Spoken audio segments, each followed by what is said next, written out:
Mr. Speaker, as I stand to lend my voice to this debate today, the extension of the state of emergency, we realize that we are at the crossroads of dealing with COVID. COVID-19 is one which has tested every area of our ability as a country. What we have been called upon to do, and it focuses a lot on the issue of leadership. Where are we as a country? What is it that is required of us? And Mr. Speaker, given that we are in a year of elections, you would expect that the members opposite vying to be the government, vying to be the ones that persons would vote for, would come with a debate, a solid plan that would reflect where they would want this country to be and how they would get there. But they cannot help themselves, Mr. Speaker, but go into the same rhetoric of politics, the same rhetoric of emotion. And anybody who understands sound decision making would understand that when you are emotional, it is not the best time to make decisions, because your emotions can get over your better judgment. But the political emotion on the other side has caused the loss of all sense of being responsible. And Mr. Speaker, I will highlight the points that I am making today. But I will begin by responding to some of the issues that have been raised by members opposite. Mr. Speaker, if there is one thing that is true about this opposition party, is the level of inconsistencies when it comes to the approach towards COVID. Every day the story changes. Every day they would do this, and tomorrow they would do something else. That's truly a party that is led, and you can say, Silova Lachekoktashi. According to the direction of the wind, the tail of the rooster would lean. Because, Mr. Speaker, feathers are not very strong, so they sway in the wind. The Labour Party, I am worried about St. Lucia. I was telling my colleague minister, if something happens and the rest of the majority of us on this side dies,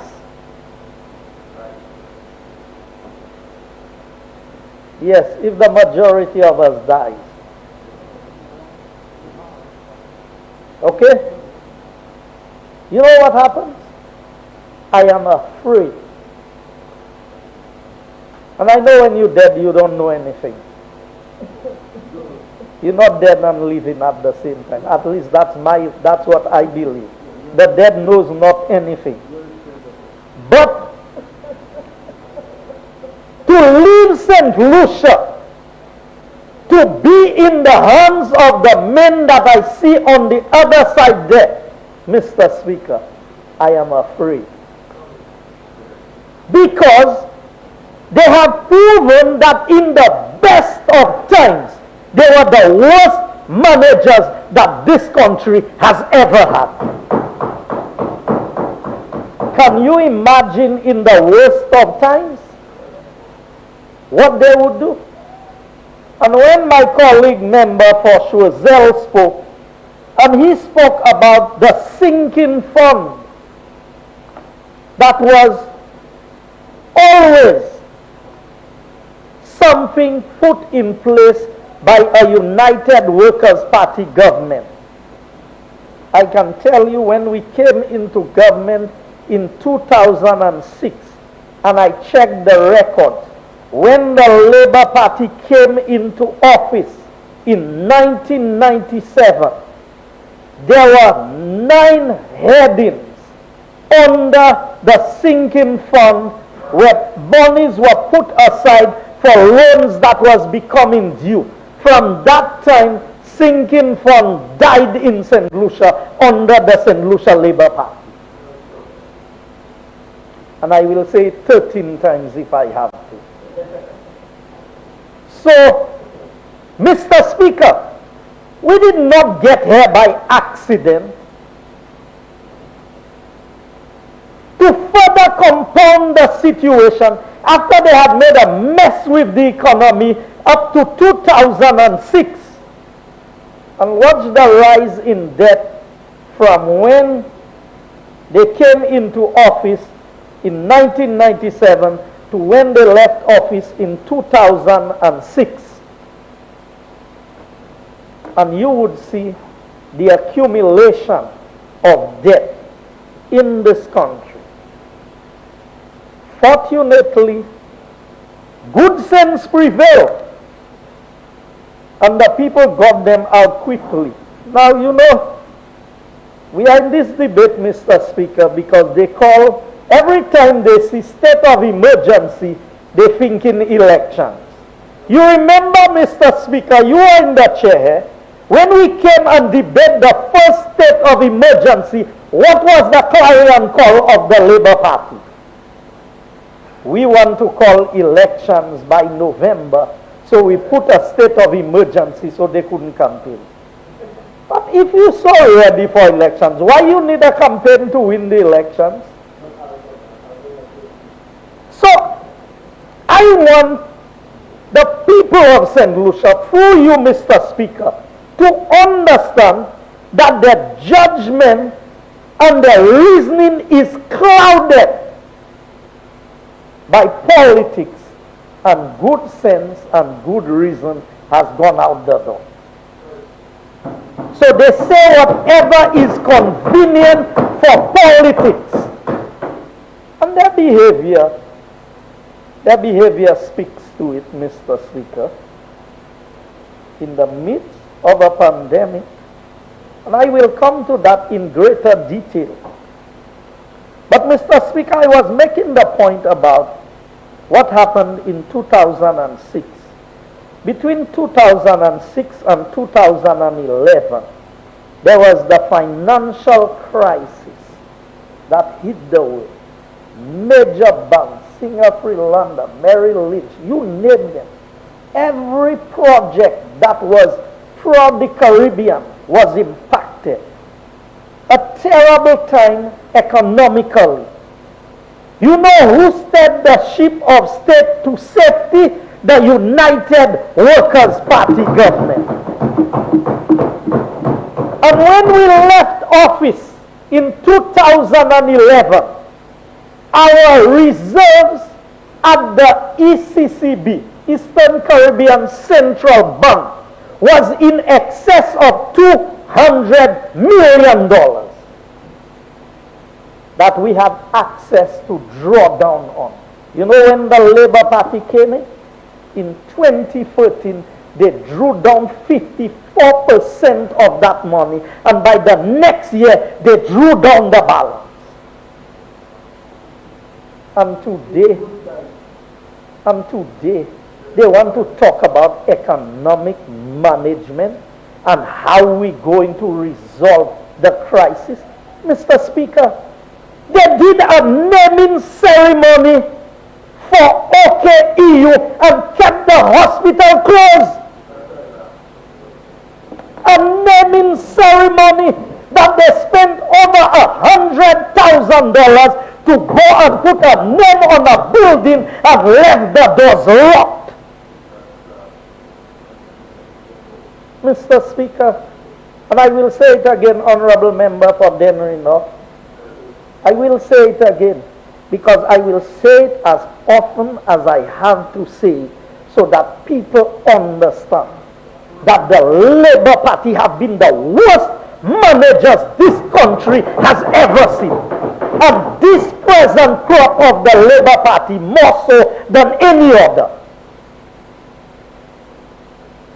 Remember, I tell you, if you have a chicken coop and you put them to be in charge of the chickens will die. Because la kumahe pulau pa ni. Mr. Speaker, you cannot refute the evidence you know. I know as a former magistrate, Mr. Speaker, you dealt with the evidence that was presented to you. It's not what I want you to believe. It's not a matter of what I say. It's a matter of what the evidence substantiates and supports. I'm not asking anybody to take a leap of faith here, because it is faith that is the substance of things hoped for and the evidence of things that are not seen. I am asking you to evaluate performance based on the tangible evidence that exists. You see, Mr. Speaker, I cannot tell you I will or I shall. Everything you heard the Labour Party says is if they were there. Don't tell me if you are there. You've been there for 15 years. Tell me what you did during these 15 years and show me how good you are during these 15 years, and then I will begin to believe that if you say you will do that, you will do it.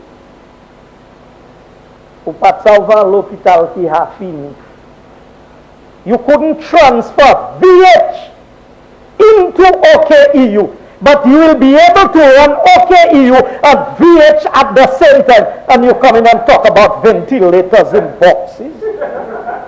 And I'm supposed to take the leader of the opposition serious? Really, Mr. Speaker? That is what passes for the leadership of the Labour Party? A leadership that came into existence by default. He never had what it takes to challenge for leadership. Is when the member for Beaufort South dropped it.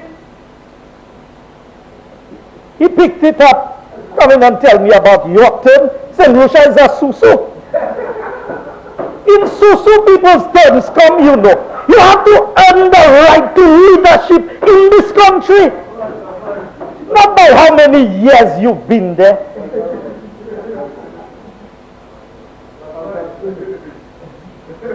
A true measure, it's not how long, Mr. Speaker. It's the content that you bring to the table. Can you imagine the leader of the opposition going overseas and representing St. Lucia and telling them, well, we need $30 million to help St. Lucia. And then he says, well, I want $7 million as a grant, and I want the other 21 as a loan, and he says, that's $30 million. 7 and 21 is 30. I always told you the Labour Party have a problem with the math. He was the one who said it this morning. Do that, Honorable Member. Mr. Speaker, the member for Castries, he said we should have a 30-day curfew or state of emergency. The 7 days and 21. So I assume that he was saying 7 and 21 is 30. Am I wrong, Mr. Speaker? So, going back to the point, Mr. Speaker. We cannot gamble with the future of this country. It cannot be that it's people's turn. I know when you have a susu, everybody have, when it goes around, your turn comes and you get what's coming to you based on your contribution. But the Labour Party wants to run this country as if it's a susu. So, this one passed, I've been there for how many years, so that's my turn. And I don't know who's next in line. So Mr. Speaker, we are talking about, then we talk about what other countries are doing. And I said the member for Castries South is not here, but I will still say it because I know they find ways to listen to me. Talks about what's happening in Barbados.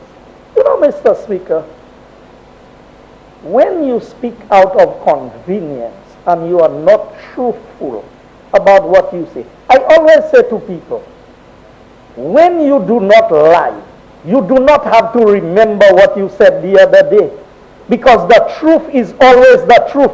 So when you speak the truth and you speak it all the time, you don't have to try and remember, hey, what did I say the other day? So when we came to the first debate, the Prime Minister was taking too much liberty. And I heard him again this morning. That's why I tell you, this is not a call of faith. This is a call of works. Because, and I will quote something so they understand. James says, show me your faith without your works, and I will show you my faith by my works. That is what it is. Let your work speak for itself. So you cannot conveniently say, the Prime Minister, oh, that's giving the Prime Minister too much authority and civil liberties of people and everything, because the Prime Minister can abuse that power. We had a state of emergency for more than 3 months. You could not highlight one instance where there was an abuse of the authority by the Prime Minister. So if I were to use the rule of probability as they have brought into the debate today, it's 0. Because there's not a shred of evidence that there was an abuse of authority by the Prime Minister when we were under the state of emergency. So, Mr. Speaker, the members themselves must begin to behave in a manner that is becoming of leaders. Because how can I believe that you would be able to run the health facility and he said, oh, we need more beds. We need more beds. I agree we need more beds. I will never dispute that. But Mr. Speaker, we have 85 beds at VH that would not have been available under a St. Lucia Labour Party. And these are the hard facts. Because you know what? They could not find money in good times to go into OKEU. This government, the United Workers' Party government, had to find money to move into OKEU, which is more costly to operate, find another $6 million plus to refurbish VH, furnish it, and get nurses and doctors to operate. So we are running 2 hospitals side by side with each other. These are the facts. Do we have enough beds? No, Mr. Speaker. The mighty America, with all of its resources and with its Army Corps building hospitals in tins, did not have enough beds.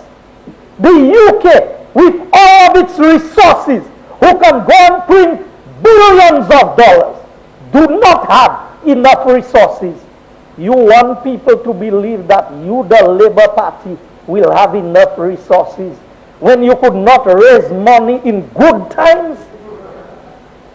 Mr. Speaker,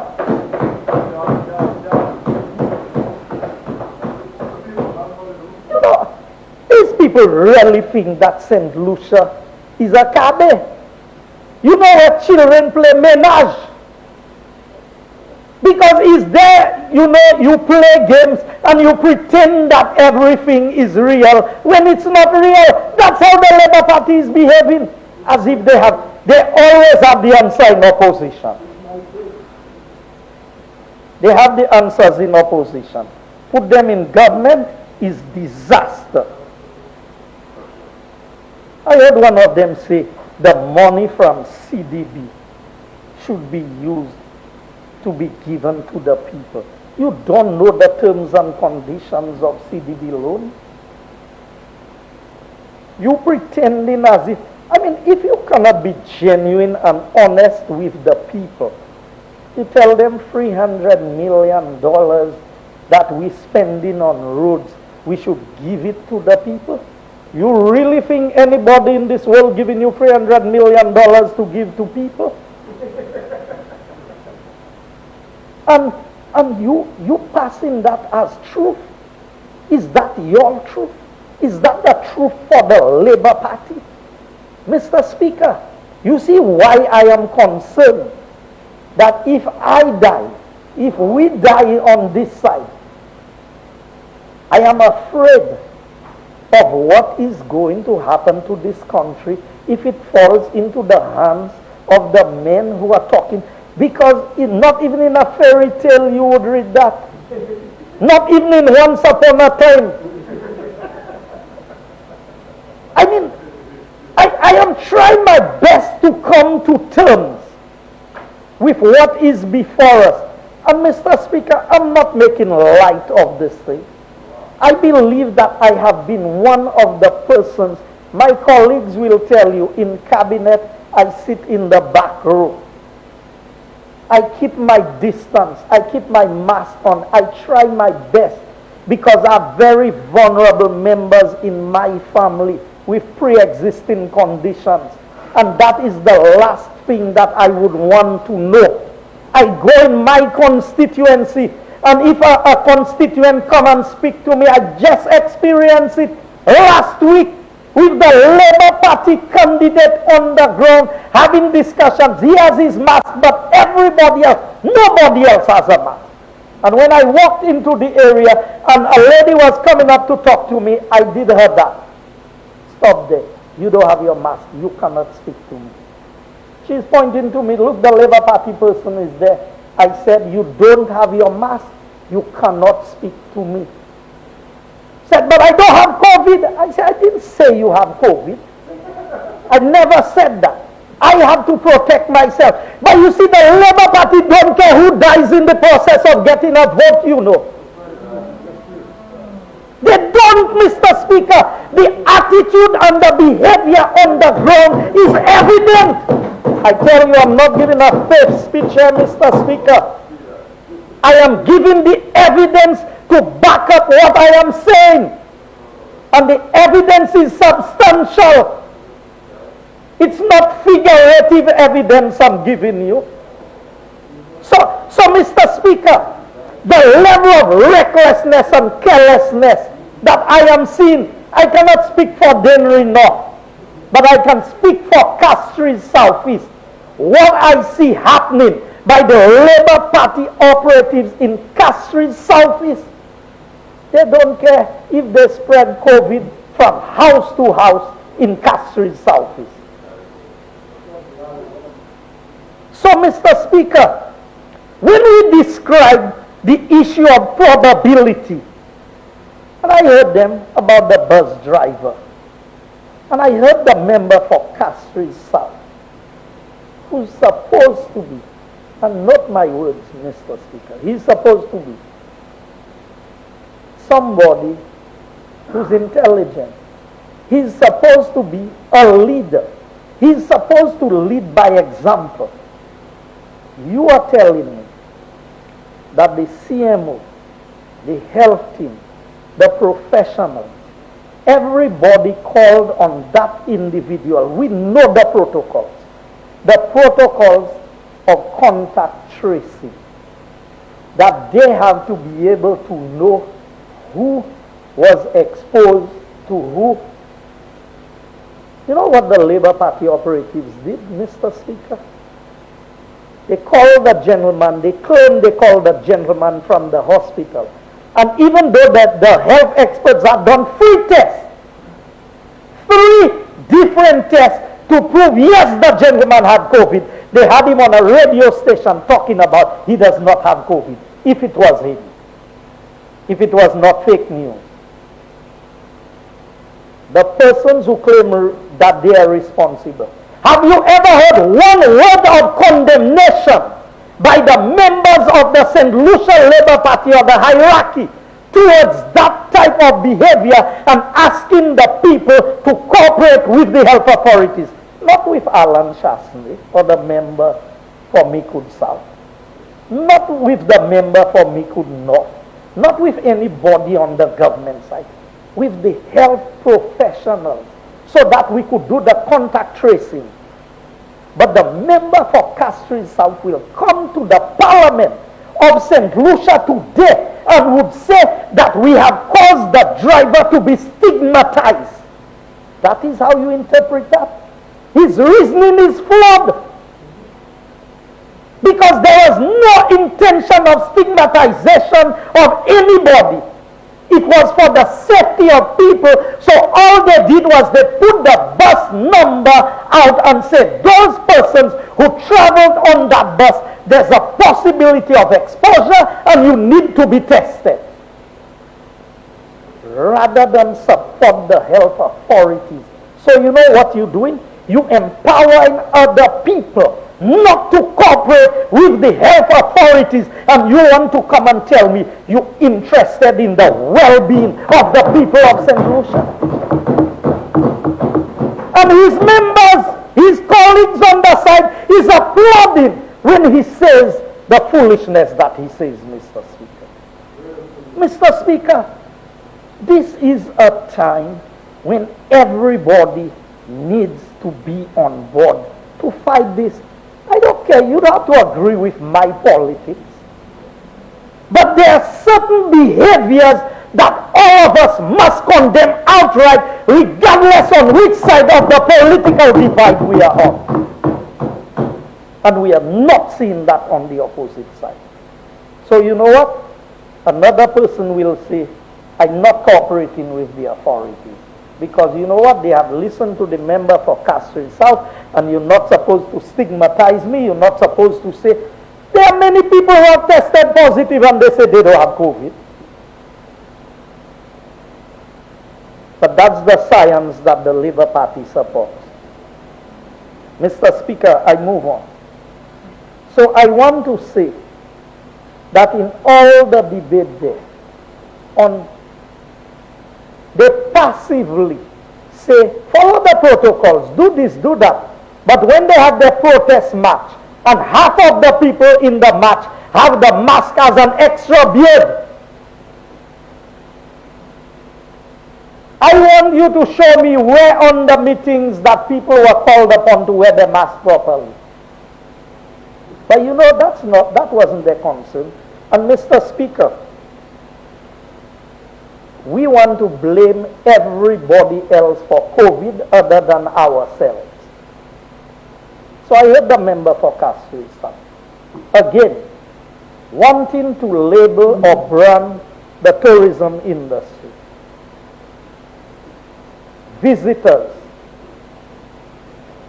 Mr. Speaker, obviously COVID did not start in St. Lucia.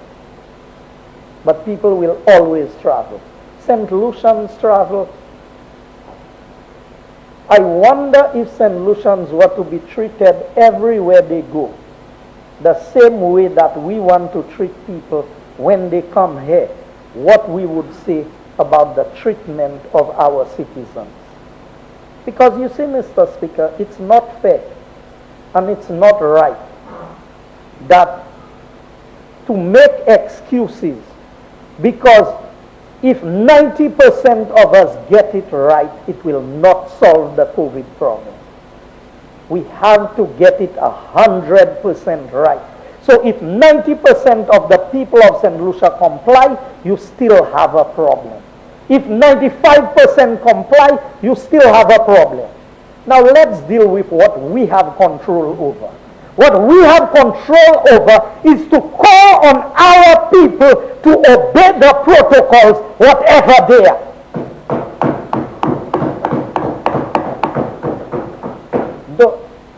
I can make excuses, I can disagree, I can say if I was in opposition, I would have said that, but I would always obey the protocol. Mr. Speaker, when we obey the protocols, it's not for the Prime Minister we obey in the protocols. We are following the protocols to keep ourselves safe and our families and our country. Is that so difficult for the members opposite to understand? And look at the orchestrations, Mr. Speaker. Look at what they orchestrated when they were in a position to support the government. They capitalized on a small window of opportunity of space. And what did they say? They had the blessings of the health professionals to go ahead with the march. They had the permission of the police. So you know what? You know what I deduce from that, Mr. Speaker? They are not leaders. They are being led. Real leaders would say, even if you tell me I can do that, I know it is not the best thing to do, and I'm not going to do it. That's what real leaders do. But you know what? Excuses. And there's a song, Excuses. You hear them every day. That's what you hear from the opposition. Oh, well, so because you had permission, common sense could not tell you that in the midst of an environment like that, a protest march is ill-advised. Legally, they did not do anything wrong. But morally, what they did was unbecoming of anybody who wants to lead this country. We have first a moral obligation to ourselves, to God and to our country. And they have failed. They have failed themselves, Mr. Speaker. It's not about whether the CMO gave you permission to go on march. Because what choice did she have? Because they made sure that the senators did not show up in the parliament. So that there could not be a parliament sitting just to have a march. I want the members opposite through you, Mr. Speaker. Because I don't know if the conscience is still functional. But if your conscience is still functional, can you really, honestly, sleep with yourself and say to yourself, I did the best thing? Now you don't have to come and tell me that, because I know confession is hard. It's not me you have to confess to. I'm not God. But I know that what was done was not right, Mr. Speaker. And the Parliament of St. Lucia, the privileges of serving in the Parliament, was abused by the opposition for political reasons. People who have been called to serve in the highest office of the land abuse the authority and the privilege given to them to be senators and parliamentarians. First of all, those who are elected walked out. That is when the downfall started. They walked out. After they walked out, the Senate was supposed to meet. They instructed the senators not to show up. Boycott the parliament. So that the law of the curfew could not be in place, and that they could order for a protest march. What did the protest march do for you all? Are you all in government? Did it bring about elections? Have you all taken over the reins of government as a result? Was it worth it? And then 2 weeks after, we see a spike. But the member for Castries South will label the tourism industry. So let's deal with probability. The members opposite, the member for Castries South in particular, says that the tourism industry would have contributed to the spread of COVID. And the member for ancillary countries just highlighted on the graph that the tourism industry had been operational for 4 months in St. Lucia, and we did not see a spike. Now that's why I tell you, this is not a faith thing, Mr. Speaker. This is evidence-based. So I want to ask the member for Labs, what is the probability? And the probability, when it is 0 in the mathematical equation of probability, when it is 0, it is impossible.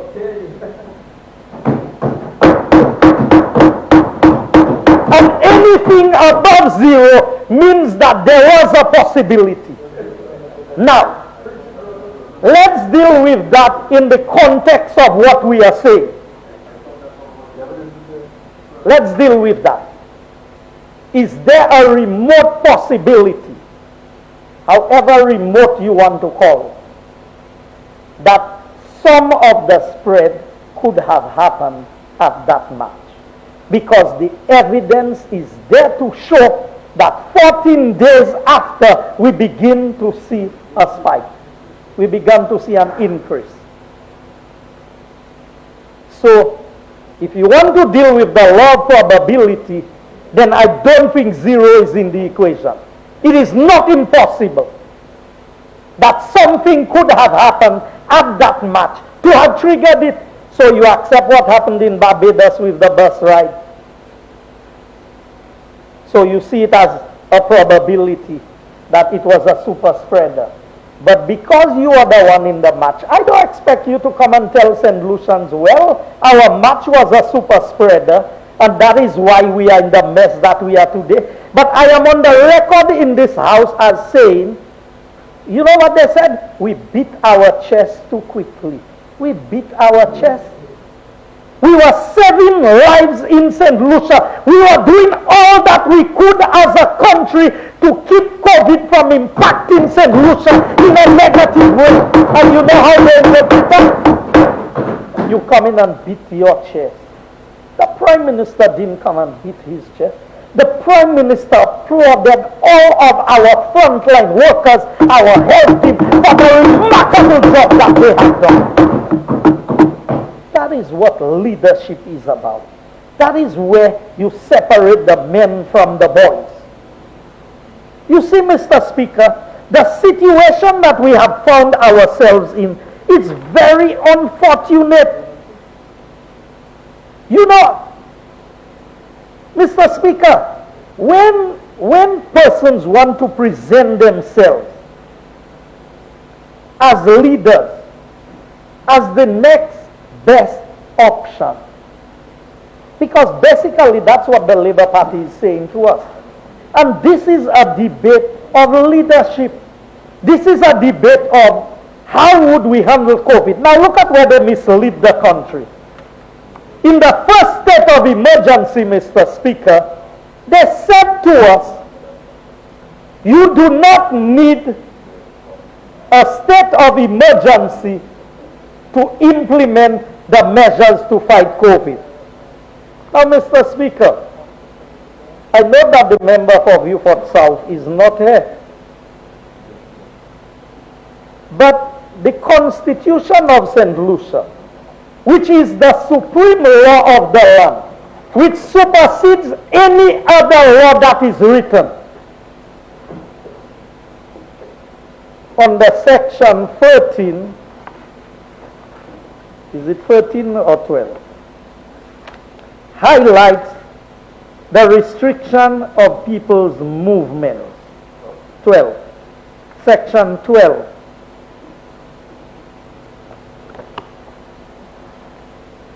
Protection of freedom of movement. Page 16. A person shall not be deprived of his freedom of movement, that is to say, the right to move freely throughout St. Lucia, the right to reside in any part of St. Lucia, the right to enter St. Lucia, the right to leave St. Lucia, and immunity from expulsion from St. Lucia. Now, in the supreme law of the land, which is the Constitution, any law that you would pass that would be in breach of that would not be considered constitutional. And I'm not giving nobody a law lecture here. I'm just giving my layman's understanding of what I am saying.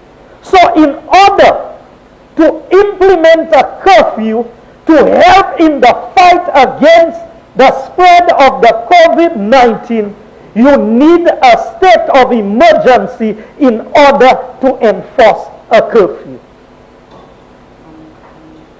Mr. Speaker, that is what the members opposite from since March have been debating against, and they still cannot highlight one area where the government has abused its authority.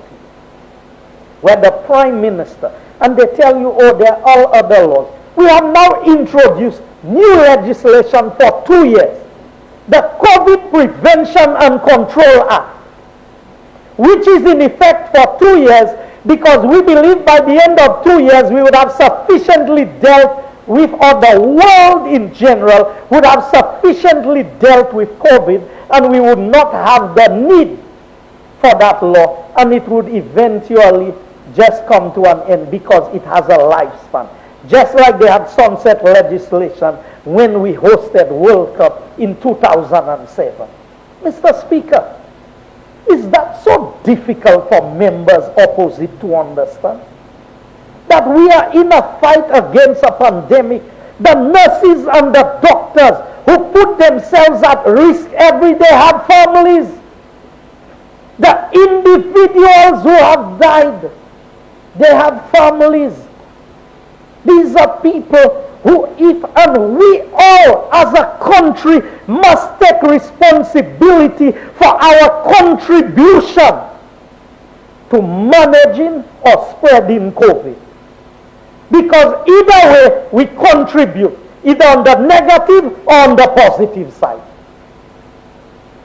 Is it too much to ask the people of St. Lucia to social distance? Mr. Speaker, we cannot come in this house and pretend that they still don't open the bars, close themselves inside, and they're drinking. And when the police goes out and carry out their duties in arresting those persons, some of the same operatives of the Labour Party, they are talking about infringing on the rights of the people. Really? So you want to put everybody, every nurse, every doctor, every health practitioner at risk. You want to put other persons at risk to satisfy your own behavior? Life is about discipline, and there must be discipline in the manner in which we conduct ourselves. My freedom should not infringe on your rights to be protected. Mr. Speaker, look at in the Parliament today. Look at the setting. All of us are following the protocols in the Parliament. We are social distancing. We are keeping our mask whenever we are not speaking. We are doing all of the necessaries. Is that too much to ask of the rest of the population? And we are saying, the members opposite are advocating, shut down the country, lock down everything. So send the 7,000 hotel workers home. That's what the Labour Party is saying, Mr. Speaker. Send them home. No planes coming into the country. No boats coming in. So the things we need to bring from overseas, how are we getting it? You see, Mr. Speaker, the Labour Party continues to prove that they are against the people of St. Lucia. And I've said it, Mr. Speaker, the handling of this pandemic and this coming election, it will be about leadership. Who has the ability to lead? Not by terms. Yes, no susu, not by terms, but by the ability. You see, Mr. Speaker, we keep hearing the opposition will tell the people they will do this and they will do that. And if they were there, Mr. Speaker, when they were there, they proposed to cut the salaries of public servants. There was no crisis. It came to the parliament and the evidence is there that the salaries on that particular budget book that was presented, estimates of expenditure and revenue, that the salaries did not come in that book. It came in a separate one. You wanted to cut public servant salaries when there was no crisis. In COVID pandemic like this, when the economy has been so much impacted in the negative sense. And you now, for those who say they are for the poor, you can read everything that is existing. The people who are most impacted by a shutdown are the poor people of the country. Yes, Mr. Speaker, I may be able to go to the supermarket and buy what I need for a month and put it at home. But there are people, it's every day or every other day. They get $10, they get $20, and they go to the supermarket. They go to the little shops in the communities and buy something to feed their family. That's why I tell you the members opposite are heartless to want to have the country shut down in a situation like this. The member for Castries South, all over social media, we should do what Barbados has done. Yet still, when we were doing it way ahead of Barbados, he was in the same house opposing what we were doing. You see, Mr. Speaker, you know, Mr. Speaker, that's why I tell you, I don't come here and pretend. I love the people that I represent, but I do not love them in word. I love them in deed and in action.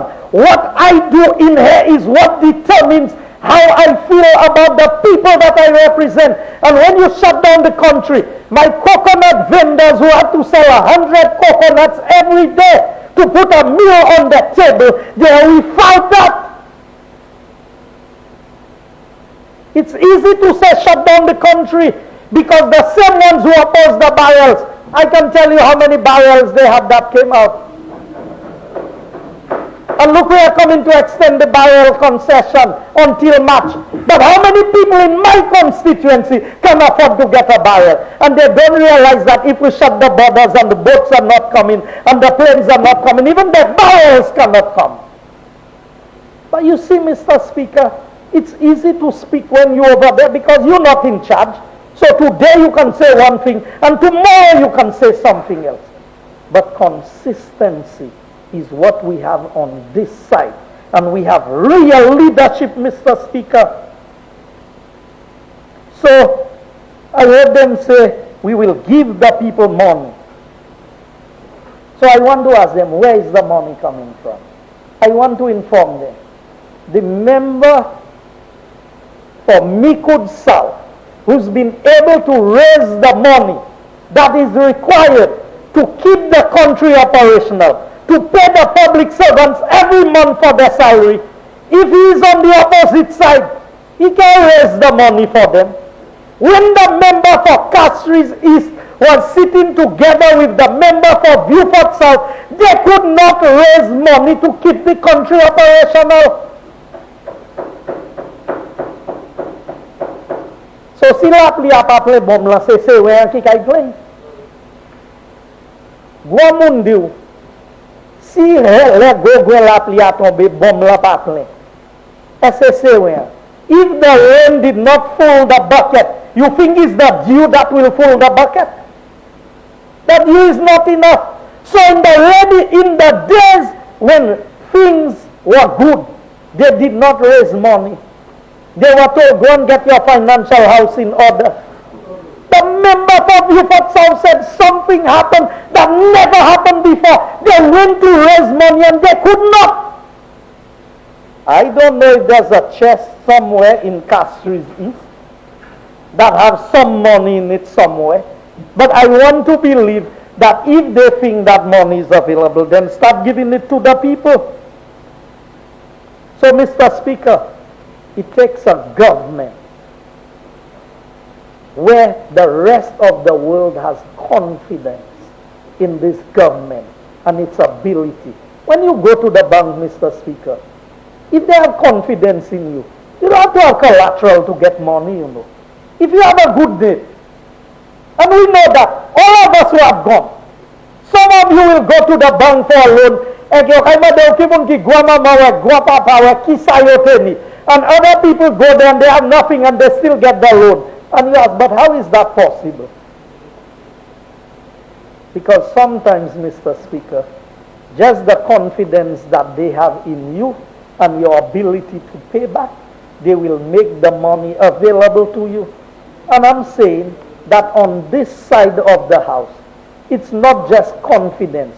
We have proven, this Prime Minister has proven that he has the ability to lead and to lead well, and so we've been able to raise all of the necessary resources to keep this country operational in the midst of the worst of times, Mr. Speaker. There's nothing worse than what we have. So SLP was there, Mr. Speaker. Yo pa memoire heshime. They could not raise money to fix the roads, but they want to tell you we should not fix the roads. Now I leave that for the people who have time to speak about roads, because I have too much to say than to focus on roads. Then before Castries East, he was Minister for Infrastructure. How much money did he raise to spend on roads? On the Silton, he was spending $1 million a year. So for the 5 years, he may have spent $5 million. In 1 year, this Prime Minister has spent $4.5 million. So what they spent in 5 years, we spent in 1 year. How was this Prime Minister able to raise the money?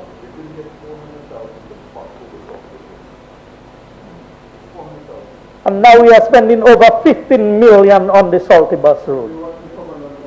You see, Mr. Speaker, the evidence, that's why I tell you, this debate must be evidence-based. I know my member will fly high. The member for library. He will not be able to land. Because at the end of the day, how do you defend that? You have a track record. Show us what you did. Check with the Accountant General and see how much money they raised to spend on roads, on repairing schools. And you couldn't do that, but you raise money to give people. And you know what? You remember they said when they were in opposition, they said as soon as we come in, immediately 1 million, 100 million in the economy. After 5 years, they have not spent $1 million. And they said immediately was not immediately. Honourable Member, you have 5 minutes in which to complete your presentation. Mr. Speaker, thank you. So, Mr. Speaker, I want to ask them, what has changed? They are the same persons with the same abilities. You're right, Honourable Member. The same members with the same inabilities. What has changed? First of all, you need a UWP government in office to be able to raise the money. And it's not bipartisanship government we're going to have with the Labour Party. It's not that you're going to be in government and you're going to tell us, go and find the money for you. Huh? You know, Mr. Speaker, I said that this is about leadership. Influence has always been and will always be the currency of leadership. Currency is money. How do you trade in leadership? It is influence is the currency of leadership. If you do not have influence, you cannot be a leader. Now, I have a present here for the member for Castries East, but I don't see him here, so I'll leave it for another time when he is there. But, you see, when you look at the leadership on the other side, Mr. Speaker, every man for himself. The member for Castries South says one thing, the member for Castries East says something else. And by the time another member speaks, they will say something else. I am saying that I am concerned about the well-being of St. Lucia and where we are going to end up, Mr. Speaker. And if the currency of leadership is influence, I see no influence on the other side there. And so they would fall far short of the ability. Leaders must be agents of change. This is what we have on this side, Mr. Speaker. When we came into government, we spoke about building a new St. Lucia, and that is exactly what we are doing. COVID is a bump in the road, Mr. Speaker. It's not a dead end. COVID will not define the future of this country. As long as this UWP party remains in government, COVID is just a temporary halt. But we are going to rise above these challenges, and we are going to sail this country. We are going to drive this country to the peak of success. That is where we aim to be, Mr. Speaker. And we are not giving up. We are not going to give up no matter what the gloom and doom that is spoken about by the opposition.